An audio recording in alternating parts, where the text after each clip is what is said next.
You know, usually when we talk about a medical diagnosis, there's this underlying expectation of just like absolute precision. Oh, for sure. It's almost like engineering. Right. Like if you fall and break your arm, the x-ray shows that jagged, undeniable white line across the bone. Yeah, and the doctor just points to the film and says, there it is. That's the problem. Exactly. It's clean, it's objective. And honestly, it's deeply comforting, isn't it? Oh, 100%. I mean, we humans just love things to be visible and easily categorized.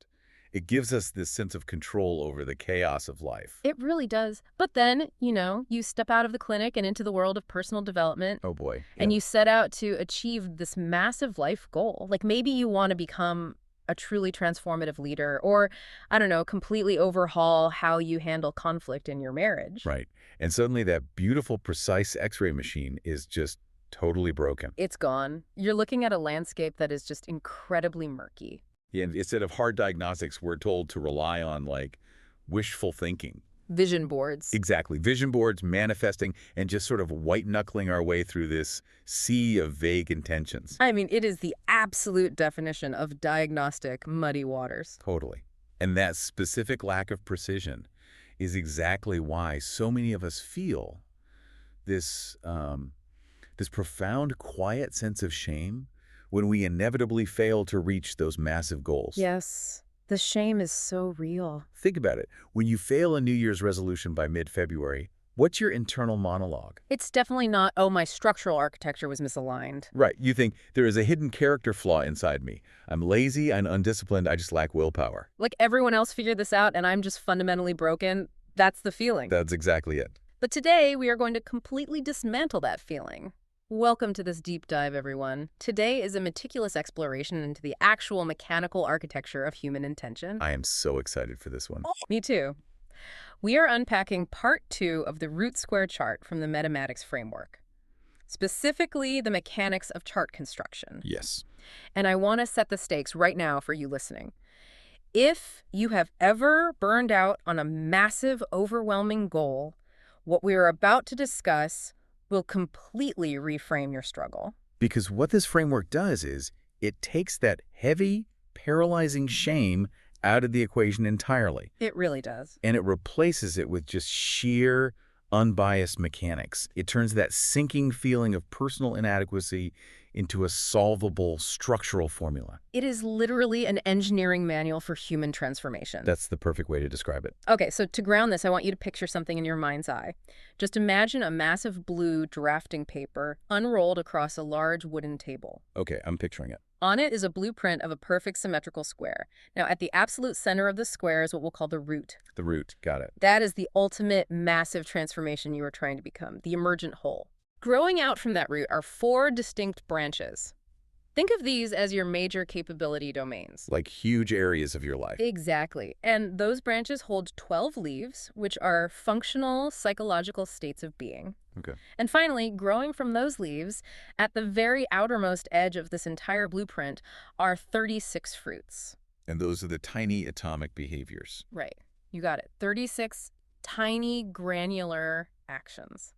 It sounds like a botanical metaphor, but the underlying structure operating here is really pure physics and mathematics. It really is. I mean, it's a precise map of how incredibly complex human outcomes actually assemble themselves in the real world. But the way we naturally try to interact with this blueprint completely upends how society teaches us to think about success. Oh, totally. Which brings us to a massive psychological trap. Let's talk about the absolute delusion of center-out goal setting. Yeah, this is where we really have to look at our cultural conditioning, because universally, we are taught to build our lives from the center out. Like almost exclusively.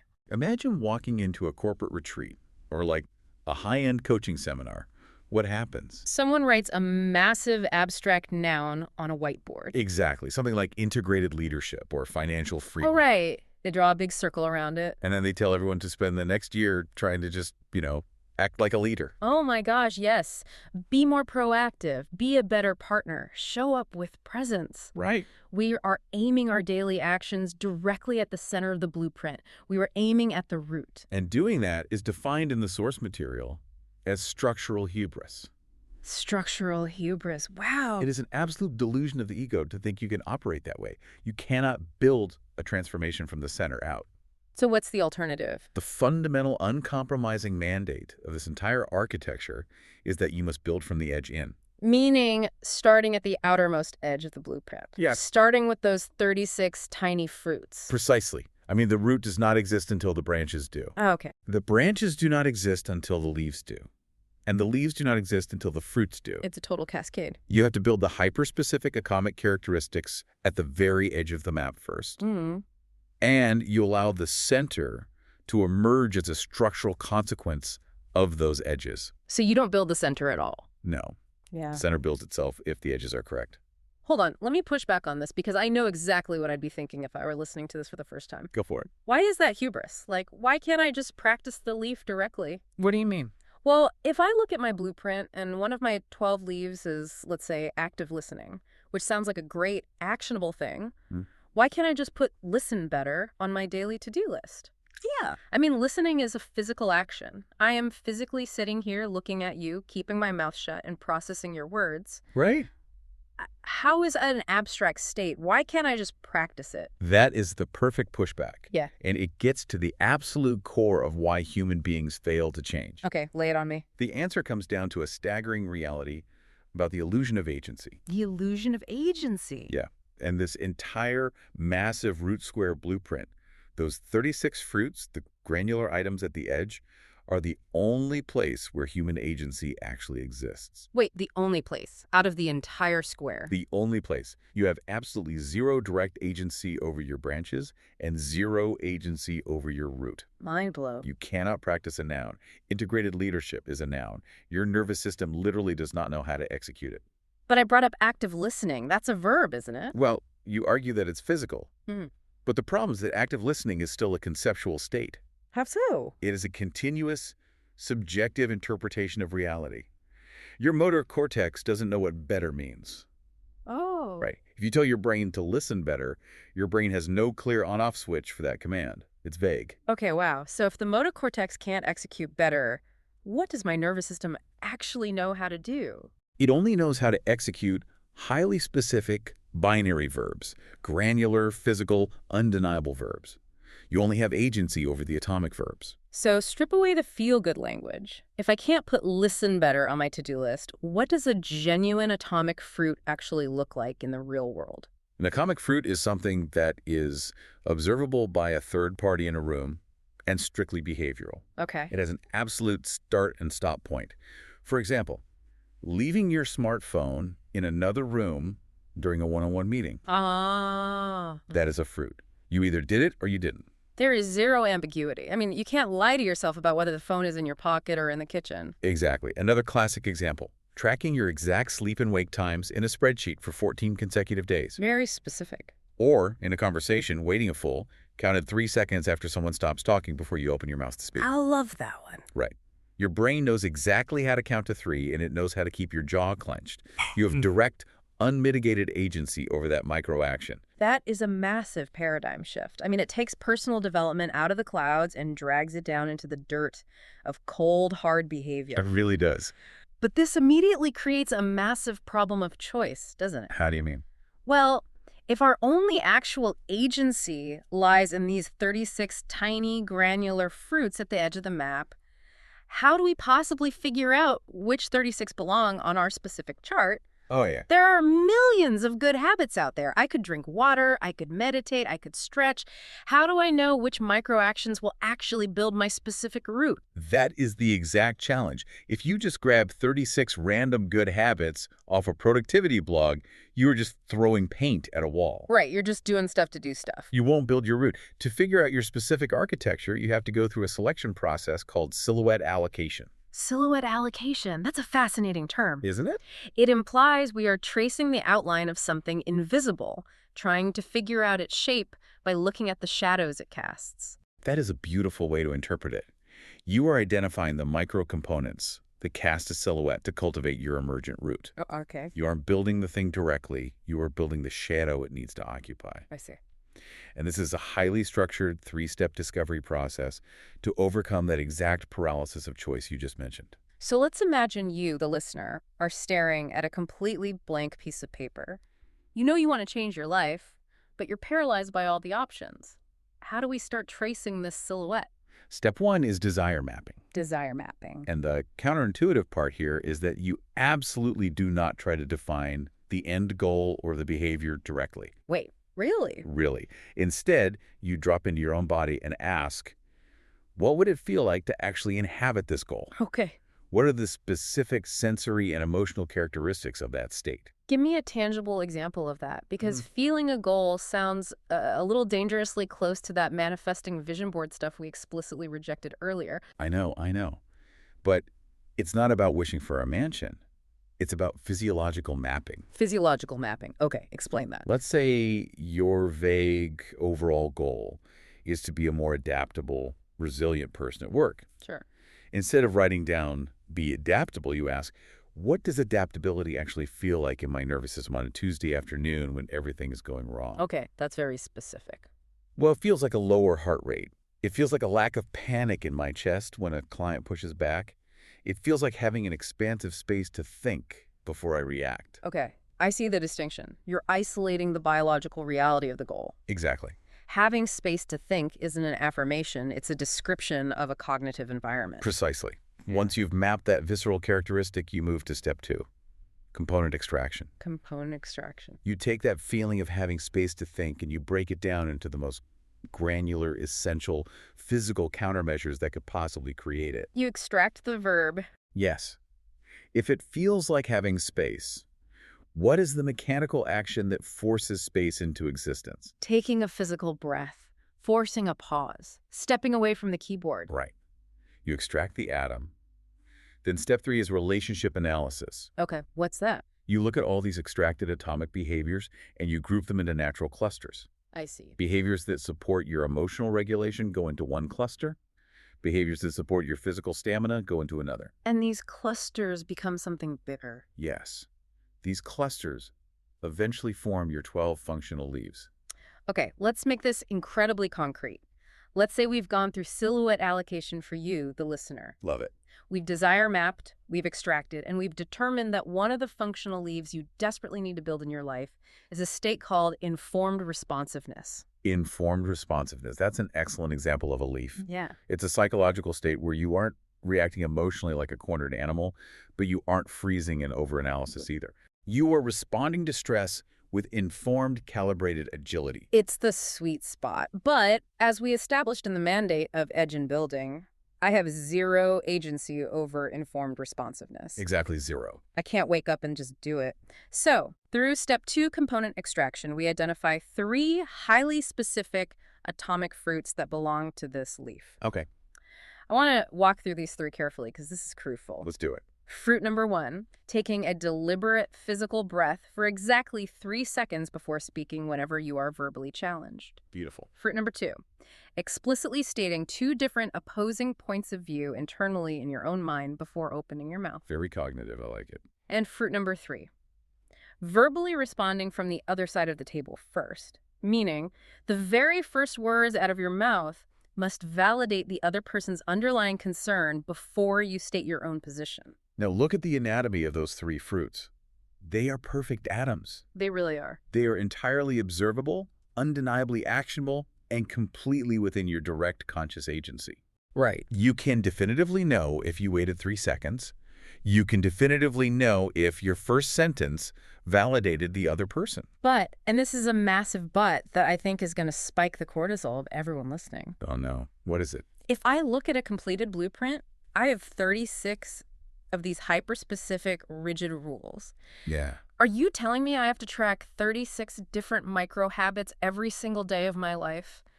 Because honestly, that doesn't sound like relief from shame. That sounds like an obsessive-compulsive nightmare that will burn me out faster than my original New Year's resolution. That reaction right there is the exact trap almost everyone falls into when they first comprehend the sheer density of the root square chart. Really? Oh, absolutely. They look at 36 atomic habits, and their brain interprets it as a giant daily pass-or-fail to-do list. It feels overwhelming. But the architecture explicitly forbids that. You absolutely do not execute 36 fruits every day. Goodness. You have to reframe how you view the edge of the chart. It is not a to-do list. It is a menu.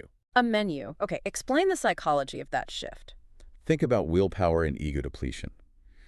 Your brain uses massive amounts of glucose to enforce new behaviors. Right.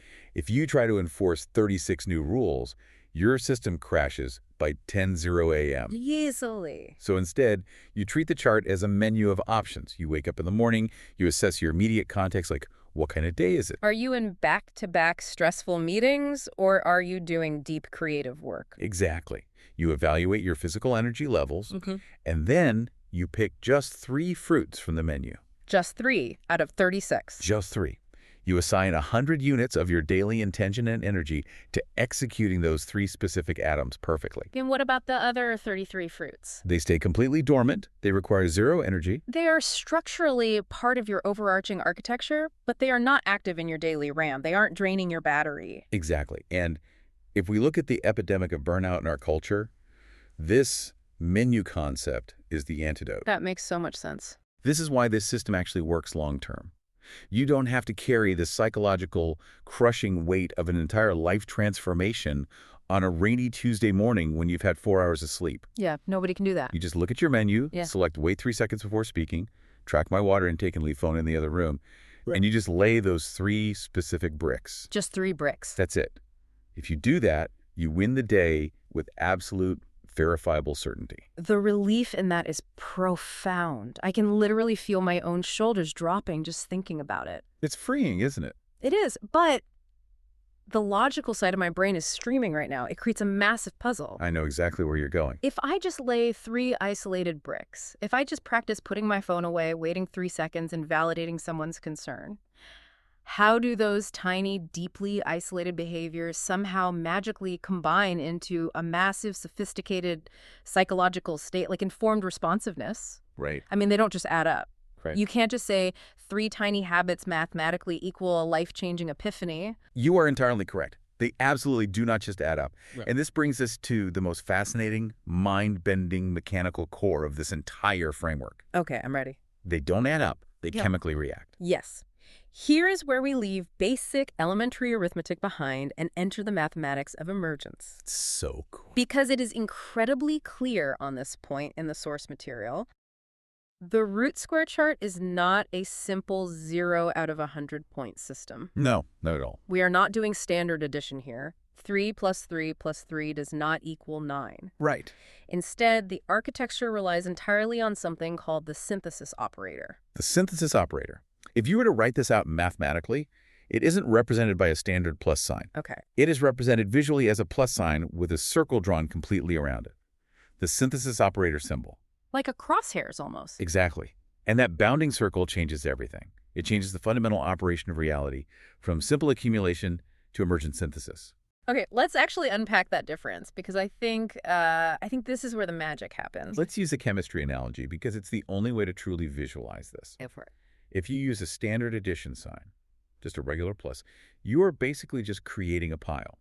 You are mixing elements together in a giant open room. Okay. If you take hydrogen gas and oxygen gas and you use standard addition, you are just pumping both gases into a room. So hydrogen sits over in the corner, oxygen floats around the ceiling. They are in the same space, but nothing fundamental about them changes. You just have a room full of mixed air. Right. But the synthesis operator, that circle drawn around the plus sign, represents a bounded reaction chamber. A bounded reaction chamber. It implies immense pressure and a catalyst. When you put hydrogen and oxygen inside that bounded chamber and introduce a spark, you don't get a pile of gas anymore. The atoms violently recombine. Exactly. You get water. And water possesses a brand new, emergent property that did not exist anywhere in the original isolated components. Exactly. Wetness. Think about how crazy that is. Hydrogen is not wet. Oxygen is not wet. Right. You could put a single hydrogen atom under the most powerful electron microscope in the world, study it for 10,000 years, and you would never, ever find the concept of wetness. That's incredible. Wetness is not a hidden ingredient. It only emerges through the synthesis of the components under pressure. So bringing this back from chemistry to our own psychology, how does this emergence actually look in practice with our daily habits? How do fruits synthesize into a leaf? Actually, let's look at the classic example of a jazz musician. I think this illustrates it perfectly. A master jazz musician is the ultimate embodiment of the synthesis operator. How so? Think about the atomic fruits. the daily micro habits that a jazz musician practices in isolation for years. Okay. Fruit 1. The musician studies music theory until they know the underlying harmonic structure and chord progressions of the tune flawlessly. That's cognitive. Got it. Fruit 2. The musician practices scales for thousands of hours to build the sheer physical dexterity to execute incredibly fast, complex, technical runs on their instrument. That's physical. Yeah? Fruit 3. The musician trains themselves to listen intently and pick up on the micro cues of the other ensemble partners in real time.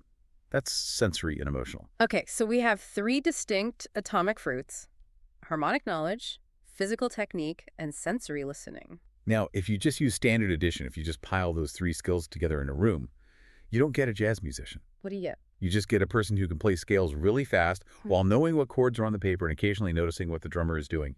It's disjointed. It's robotic. It's like recital music. Exactly. But when those 3 fruits are forced to synthesize inside the bounded reaction chamber of a live, unpredictable performance in front of an audience, the synthesis operator engages. The spark hits. And what emerges from that synthesis? A brand new, higher order leaf. Responsive improvisation. Responsive improvisation. Yes.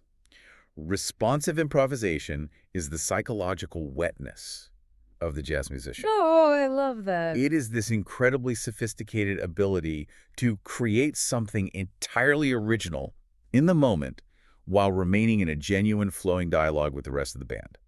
And that emergent capability did not exist in the C major scale. No. It did not exist in the chord chart. It only emerged from the synthesis of the atoms. Exactly. That is beautiful. Yeah. And let's apply this exact same synthesis operator directly to the informed responsiveness example we built earlier for you listening. Yes, let's do that. Remember our 3 fruits. Taking a physical breath for 3 seconds before speaking. Considering 2 points of view internally. Responding by validating the other side's concern first. Right. If I just practice those completely separately on random days like standard addition, I'm basically just a person who occasionally breathes weirdly, overthinks my options, and mimics empathy like a robot. Yeah, it's just a disjointed pile of awkward behaviors. It's entirely clunky. But imagine I walk into a high-stakes, deeply stressful board meeting. A massive client aggressively attacks my project proposal. Oh, the pressure is on. My heart rate spikes. Yeah. My amygdala screams at me to fight back. Yeah. I am in the bounded reaction chamber. I use the synthesis operator. Walk us through it. First, I force the 3-second breath. That's fruit 1. That physical biological pause literally stops the cortisol cascade and creates a bounded temporal space. Amazing. Inside that specific 3-second chamber, my brain rapidly accesses 2 different points of view. That's fruit 2. I see my desperate need for this contract and their legitimate fear of the budget constraints. Right. Then, when the 3 seconds are exactly up, I open my mouth and deploy fruit 3. I can see exactly why that price tag is terrifying given your Q3 budget cuts. Boom. Synthesis. Synthesis. Yeah. I didn't just execute a checklist of 3 tasks. The chemical reaction of the biological pause, the cognitive perspective shift, and the verbal validation created the emergent psychological state of informed responsiveness. It's incredible. I became the wetness. I completely neutralized the conflict and held the room.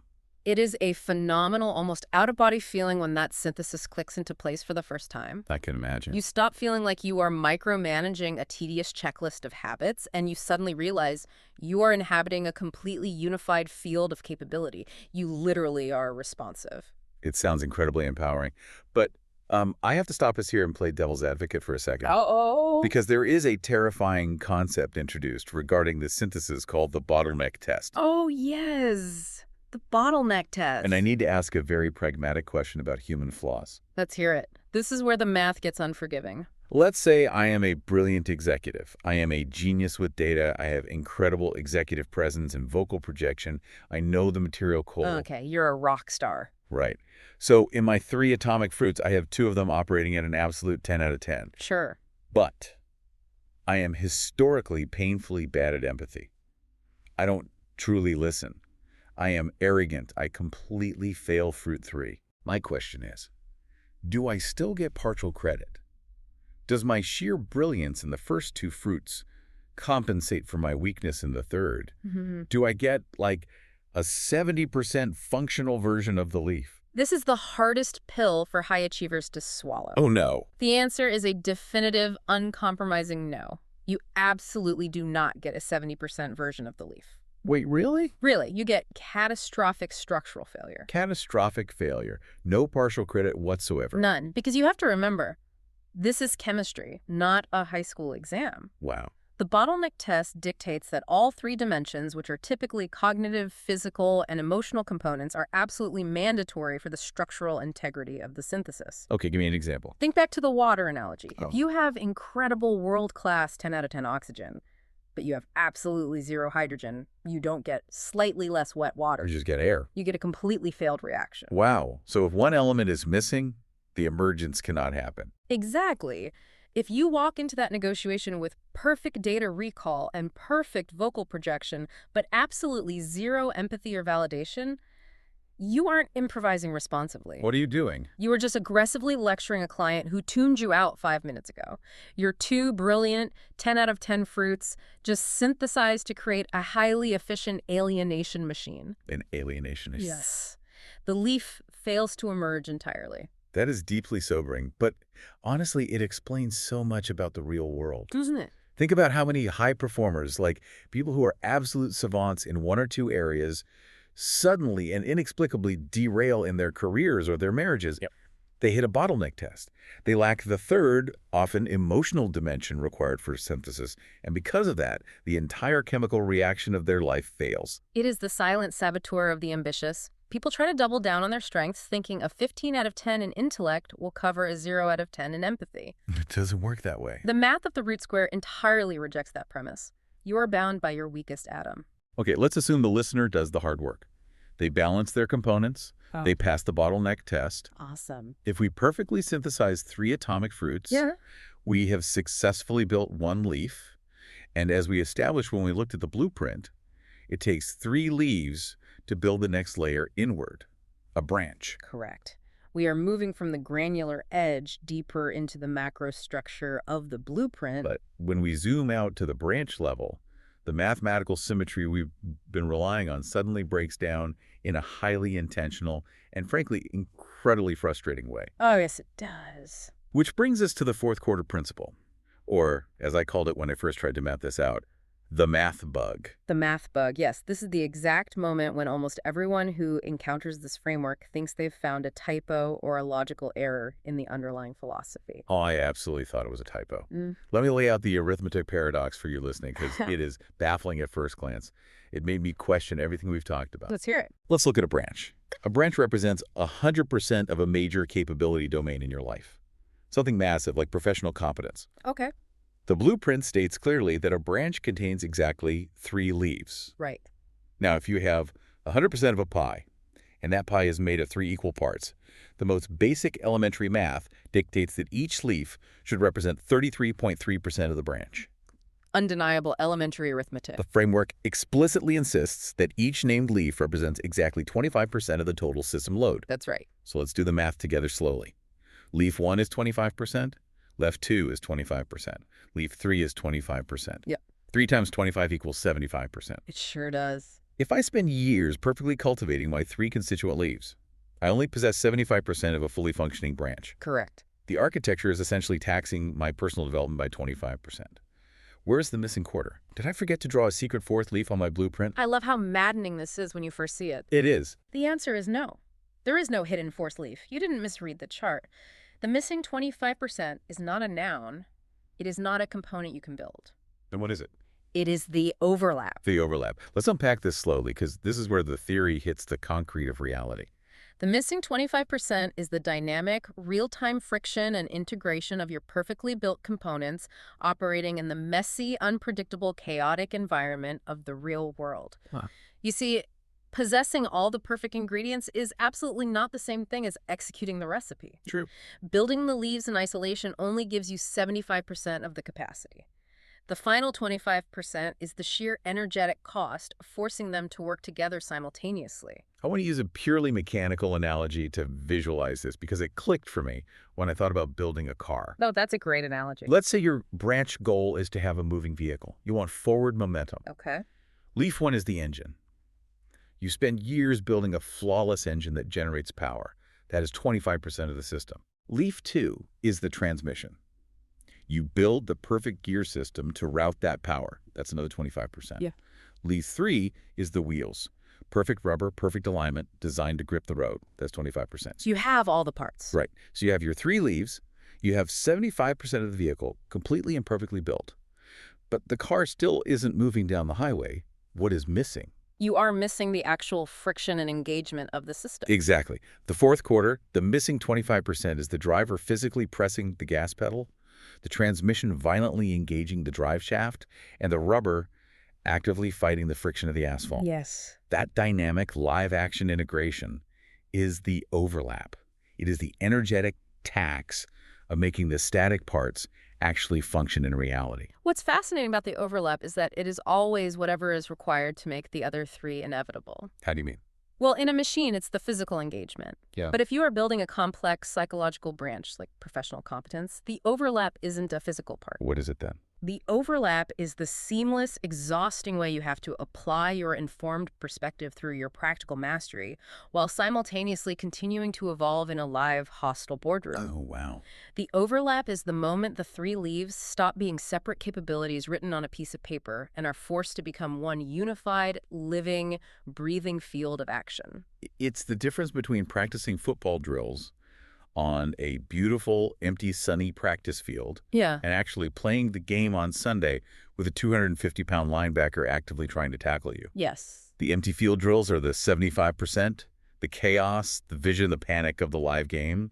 That is the 25% overlap. That is a phenomenal way to put it. You have to account for the linebacker. Right. And this specific 3+1 structure, 3 named, built elements plus 1 chaotic overlap quarter, applies at both the fruit-to-leaf level and the leaf-to-branch level. Got it. You mathematically build 75% bound identification, and you are forced to add 25% tailored, real-world utilization. Okay, but we have to introduce a massive structural pivot here, because the framework notes a critical, fundamental distinction when we finally reach the absolute center of the blueprint. Ah, yes. The transition from the 4 branches inward to the 1 root. Right. Yes, the entire mathematical pattern fundamentally changes at the center, and it's vital to understand the philosophy behind why. What changes? At the root level, there is no 3+1 structure. There is no missing quarter. Really? The root requires 4 distinct branches, and each branch is a complete 25% identity entirely on its own. 4 times 25 perfectly equals 100%. Wait, hold on. So there's no overlap quarter at the root level. Right. Why the sudden difference? Why is the center perfectly mathematically balanced when the edges aren't? Because you have to understand the nature of branches. Branches are not tiny subcomponents of the root in the same way that a steering wheel is a subcomponent of a car. What are they then? Branches are entirely different perspectives on the exact same holistic scenario. Different perspectives. Yeah. If you look at a complete chart, you have a time branch, an energy branch, an output branch. They aren't physical pieces. They are 4-dimensional lenses through which you view your entire life. To make sense of how these 4 branches combine without needing that overlap friction, I want to explore this incredible concept, the athlete analogy. This explains how the root actually emerges. I love this analogy. It perfectly captures the deepest philosophy of the framework, the concept of spontaneous emergence. So follow me on this. Yeah. Imagine you want to create a highly competitive, incredibly fast-paced game of basketball. Okay. That game itself, the Yeah. flow, the teamwork, the competition that is the root. Right. Circumstance A, you start by building the ingredients. You take 7 young individuals and you spend years raising them. Yep. You build their family culture, you train their muscular movement skills, you psychologically reward them for competition and aggression. So you're building them up. You meticulously build all their atomic fruits, their functional leaves, and their major branches until they are 7 fully formed, socially adventurous, type A, elite athletes. You have completely built the 4 branches of their complex athletic identity. They are 100% complete athletes. Right. Now, circumstance B.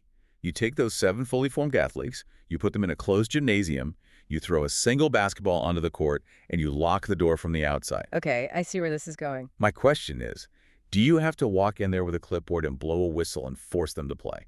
No way. Do you have to actively coerce them into overlapping their skills to create a game? Absolutely not. You don't have to command them to do a single thing. It would be impossible to stop them from playing. Exactly. The ultimate root spontaneously occurs. Spontaneously. Because you put fully formed, 100% complete branches in the proper physical and psychological proximity around the exact same scenario, The root doesn't need to be forced into existence with a 25% effort tax. It just happens. It just happens. The game plays itself because the architectural tension for play is already fully present in the room.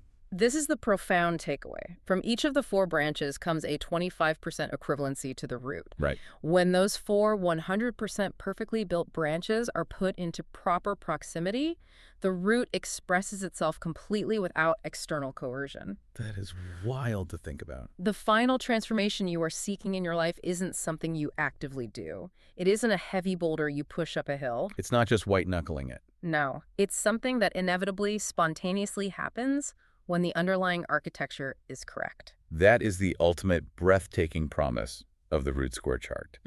The inevitable manifestation of the root. It removes the exhausting daily grind of trying to be a different person. It really does. But as beautiful as this overarching architecture is, and as mind-bending as the math of emergence and the fourth quarter friction is, let's be brutally honest, Always. it is completely, utterly useless to you listening right now if you do not know how to write the executable instructions for your actual Tuesday morning. You are exactly right. A brilliant blueprint is entirely useless if the contractors on the ground don't have a daily work order they can actually read. Which brings us to the final and arguably most crucial piece of the puzzle: executable code for your life. Yes. We have to talk about the notation system and the position of one, because the framework warns us, in very stark terms, that a vague fruit on a beautifully drawn chart will instantly collapse the moment it hits the friction of reality. This is where the metamatics framework transitions completely out of abstract philosophy and into the realm of hard psychological coding. Coding. I love that word for this. Let's look at a seemingly good but actually terribly vague fruit. Let's say you have an atomic fruit on the edge of your chart that simply says, walk home. Okay, walk home. You want to walk home from work every single day to build a leaf of physical wellness and mental decompression. Sounds like a great, simple atomic fruit. It's a verb. What's the problem? The problem is that it's a completely exposed noun phrase. It has no defenses against reality. What do you mean by defenses? What happens when it rains? What happens when you are emotionally exhausted from a terrible meeting? Do you walk fast? Do you walk slowly? Do you listen to music or walk in silence? Oh, I see. Because the instruction is vague, every single afternoon at 5:00 p.m. becomes an internal negotiation. Should I walk today? It's kind of cloudy. Exactly. And willpower, as we know, is a highly finite biological resource. Eventually, your willpower depletes, you justify calling an Uber, and the fruit completely collapses. The internal negotiation kills the habit. Yeah. So how do we fix it? How do we build armor for this behavior? We have to turn that vulnerable, vague phrase into a precise linguistic expression using the 4 foundational operators of the system. The 4 operators. Let's list them. The slash represents filtered by. Okay. The asterisk represents synergistic amplification. Synergistic amplification. The minus represents strategic elimination. Got it. And the plus represents integrative synthesis. Okay, those operators make sense on a conceptual level. But the framework says that absolutely none of those symbols matter without the true beating heart of the entire system. The linchpin, the unity operator, the number 1. Yes, this is crucial. In this entire framework, the symbol 1 is not the mathematical number 1. What is it? It is the unity operator. It represents you. It represents the conscious experiencing agent inside the equation. Wow, okay. Where you place the 1 dictates your focal agency. It answers the single most important psychological question in any personal development program. Are you driving the habit, or is the habit driving you? Let's deeply break down the psychology of the 2 fundamental configurations of this unity operator. Yeah. X over 1 versus 1 over X. If you write your behavioral expression as X over 1, you are operating in iterator-first mode. Iterator first. Notice that you, the 1, are in the denominator. You are the foundational driving force holding the variable up. You actively wield the variable. So if X is walking, and I write it in my chart as walking over 1, that translates to I, as the conscious agent, actively use walking as my personal tool. I control when I walk, how I walk, and why I walk. If it rains, I decide if I want to wield this tool today or not. Exactly. You retain total, absolute autonomy over the behavior. That sounds good, doesn't it? Well, there's a massive hidden danger there. Because you demand total autonomy, you also shoulder the burden of choice every single day. Which leads to the second alternate configuration, 1 over X, delineator first mode. Here, the variable is in the denominator. The variable, the behavior, shapes you. You yield entirely to the practice. So if I write one over walking on my chart, that translates to, I completely submit myself to the act of walking. Walking is the governing, immutable principle of my afternoon. It is a strict rule I have adopted, and I allow myself to be shaped by its demands. Notice the profound psychological difference. In one over walking, the exhausting daily negotiation at 5 p.m. is completely gone. Yeah. It doesn't matter if you are tired. It doesn't matter if you had a bad day. The rule governs you. You walk. Because it's a rule. Yes, it requires vastly less willpower because the decision was already pre-made at the architectural level. I want to walk the listener through the full step-by-step evolution of this specific walk home case study, because I want them to see exactly how you write executable code for a messy human life. It's a great exercise. Let's do it. So our practitioner starts with just a vague idea. Walk home. They try it first in iterator mode, walking over one, I'm in control. What actually happens to them? On Monday, they feel great, so they walk. Cool. On Tuesday, it's raining slightly. Because they are in iterator mode, they think, I'm in control. I choose not to use this tool today. They take an Uber. There's the negotiation. On Wednesday, they are emotionally drained. They tell themselves, I'll just walk twice as far tomorrow. They take the bus. Oh, man. By Friday, the habit is entirely dead. The burden of too much agency killed it. They negotiated themselves out of the transformation. So they realized their mistake. They flipped the unity operator. They switched to delineator mode. One over walking. I am submitting to the practice. What happens now? On Monday, they walk. On Tuesday, it's raining again. But this time, they think, walking is the rule. I yield to the rule. That is who I am. Yeah. They put on a jacket and walk in the rain. Nice. On Wednesday, they are completely exhausted, but they yield to the practice anyway and just walk very slowly. They succeed. They keep the habit alive. They succeed in doing it, yes. But the scenario notes a new, deeper psychological problem. Yes. They're executing the behavior, but they are absolutely miserable. It feels robotic, empty, and punitive. It lacks adaptive intelligence and joy. Which is exactly why we must bring in the 4 operators. We need to define exactly how this rigid practice interacts with a dynamic real world. Whoa, okay, are we coding in Python now? Break this down for me, because looking at a string of symbols is where people usually tune out. I know, it sounds intense, but stay with me. Okay, step 1. They need to add context using the filtered by operator, which is the slash. Right. The expression becomes 1 over walking/weather.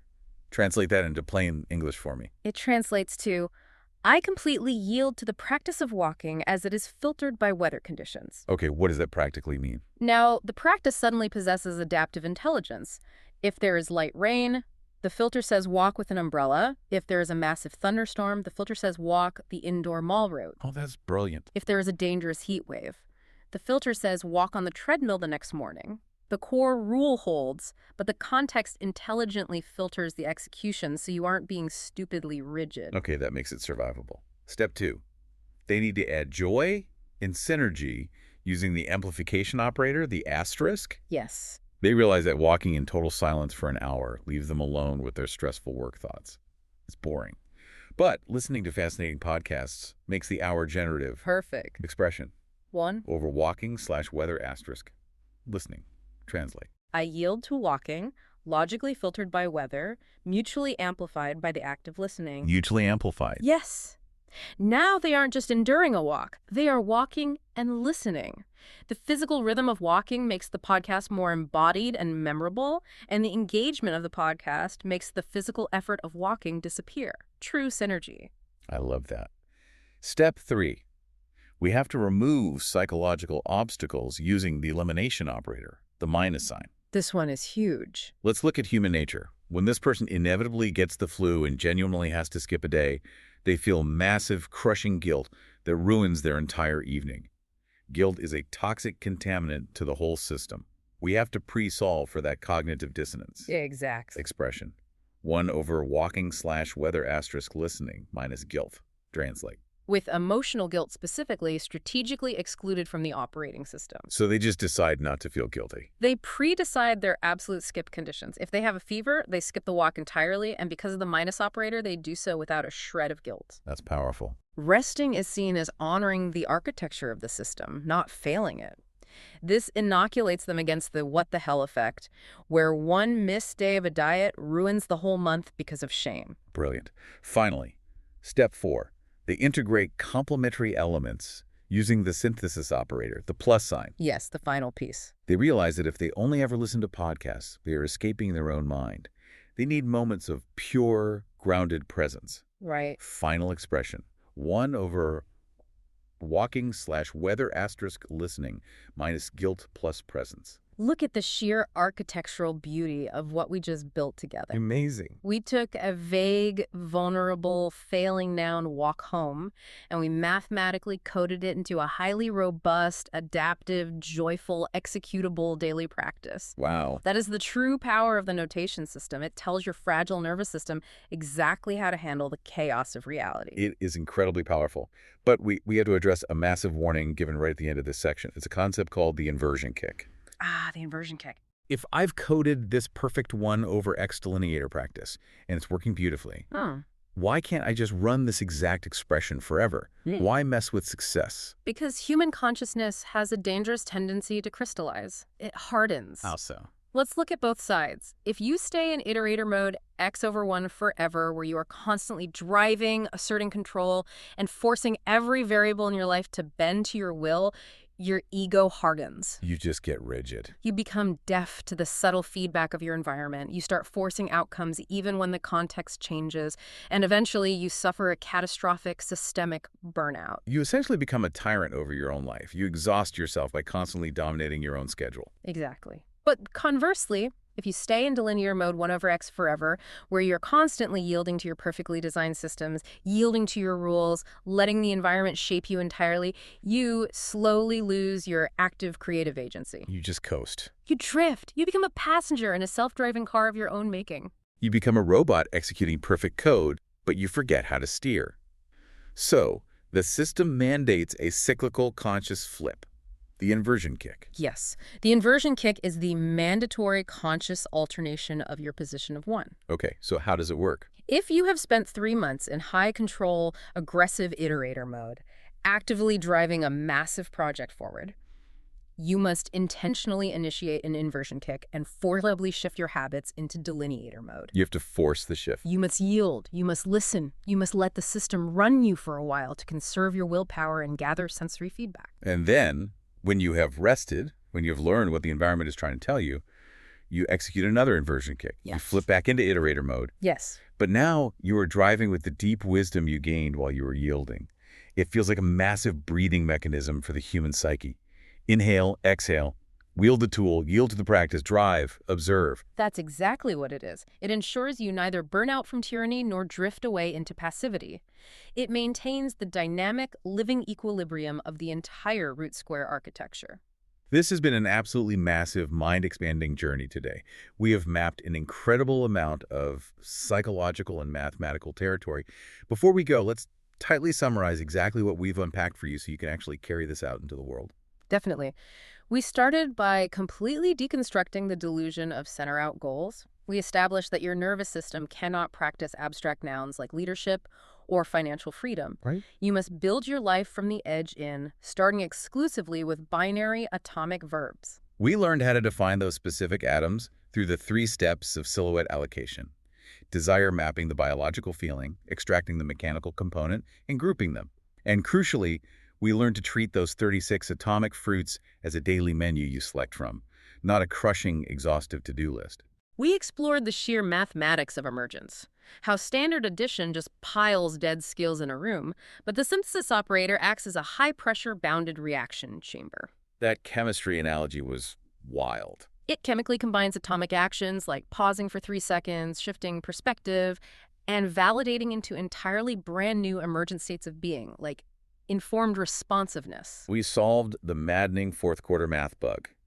The realization that building your components only ever gets you 75% of the way there. The missing 25% is the overlap, the physical, messy, energetic friction of integrating those components in the live chaos of the real world. And finally, we learned how to write the actual executable code for our daily lives. Using the 4 structural operators, mastering the placement of the unity operator to define who is driving the behavior, and utilizing the inversion kick to prevent our consciousness from crystallizing into burnout or drift. So after all of this theory, what does this actually mean for how you, listening right now, live your life tomorrow morning? My absolute strongest advice, if you take nothing else away from this deep dive, is this. Do not attempt to sit down tonight and build a complete 36 fruit chart. Do not do it. Do not try to mathematically notate every single habit in your entire life by midnight. That is the classic spread too thin anti-pattern, and it will paralyze you before you even begin. The structural hubris will sneak right back in. Yeah. So what is the precise atomic action they should take? Tomorrow morning, I want you to simply trace a tiny silhouette. Pick just 3 tiny atomic fruits from the edge of your conceptual map. 3 undeniable verbs. Just 3. Wait 3 seconds, put the phone away, track one metric. Focus 100 units of your daily intention on executing just those 3 specific things. Allow the synthesis to happen in the background. Just lay 3 bricks perfectly. Just lay 3 bricks. I love that. It makes the monumental achievable. And as you go out tomorrow to lay those 3 bricks, I want to leave you with a final, highly provocative thought drawn directly from the philosophical epilogue of this framework. Oh, this is a good one. We have spent this entire deep dive building incredibly rigid mathematical architectures. We've audited our agency, we've applied strict chemical formulas, and we've engineered our behavior down to the very symbol. We have spent an hour acting as hyperconscious, calculating architects of total control. We really have. But what if the ultimate hidden purpose of all this hyperconscious control is actually to teach you how to finally, completely let go? Wow. The grand paradox of the root square is that once you perfectly build the architecture, once your branches are fully formed, aligned, and placed in proximity, you realize you aren't actually forcing the universe to do anything at all. You're really not. You are just perfectly aligning your sails with the prevailing current. By completely mastering the granular mechanics of the self, you finally learn how to surrender to the spontaneous, emergent co-creation of the whole. You don't play the game just plays itself through you. Something for you to ponder as you step back out into the friction of the world. Keep designing.